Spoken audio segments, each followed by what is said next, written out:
বন্ধুরা, এই গরমকালে বানালাম আজ কাঁচা আমের জেলি।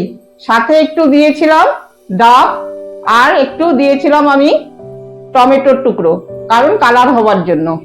তা বন্ধুরা, আমার রেসিপিগুলো যদি তোমাদের ভালো লাগে তাহলে অবশ্যই কিন্তু মনে করে সাবস্ক্রাইব করো।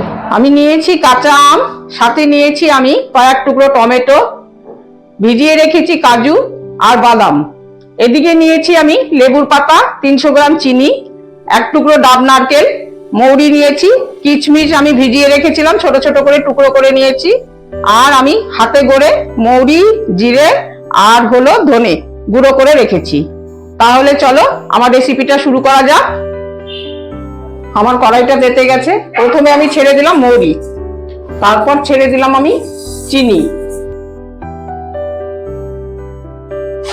তারপর দিলাম আমি চিনির মধ্যে অল্প জল।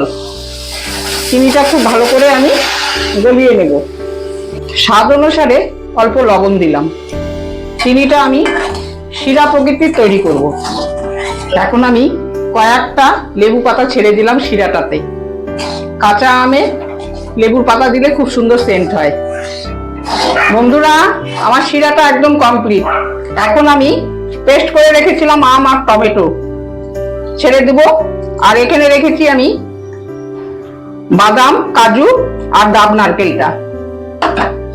আমি কালারটা দিলাম না, কারণ কালারটা ভালো লাগে না, তার জন্য নিজেই মন মতন করে নিলাম। কালারটা তো অ্যাকচুয়ালি খুব ভালো না, তার জন্য আমি পরিবারের সবাইকে খাওয়াবো বলেই কালারটা দিলাম না। তোমাদের খুশি হলে তোমরা দিও, আর একবার এই রেসিপিটা ট্রাই করো। এখন কাঁচা আম বাজারে খুব পাওয়া যায়, দেখবে খুব স্বাদ লাগে, অনেকদিন রেখেও খেতে পারবে। আমিও কিন্তু রেখে রেখেই খাবো। ছেড়ে দিলাম আমি ভিজানো কিশমিশ গুলো, টুকরো টুকরো করে নিয়েছিলাম।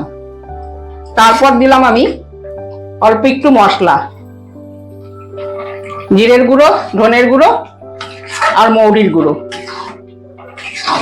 দেখুন বন্ধুরা, আমি টমেটো দিয়েছিলাম কয়েক টুকরো, এমনিই কালার হয়ে গেল। কালার আমাকে দিতে হলো না। বন্ধুরা, আমার আমের জেলিটা একদম কমপ্লিট। আমি 20 মিনিট পর্যন্ত রেখেছিলাম খুব ভালো মতন জাল দিয়ে। এখন আমি নামিয়ে নেব।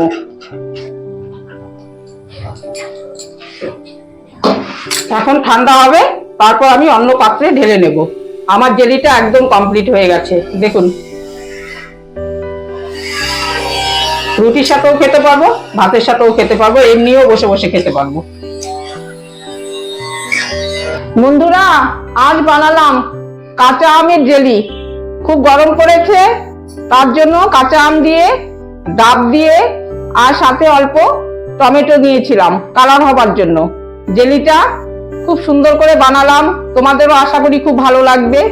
এরকমই নিত্য নতুন রেসিপি দেখার জন্য বন্ধুরা আমার চ্যানেলটিকে অবশ্যই মনে করে সাবস্ক্রাইব করে রাখবে, আর সাথে বন্ধুদেরকেও শেয়ার করবে। আজ তাহলে আসি, আবার নতুন রেসিপি নিয়ে দেখা হবে। নমস্কার।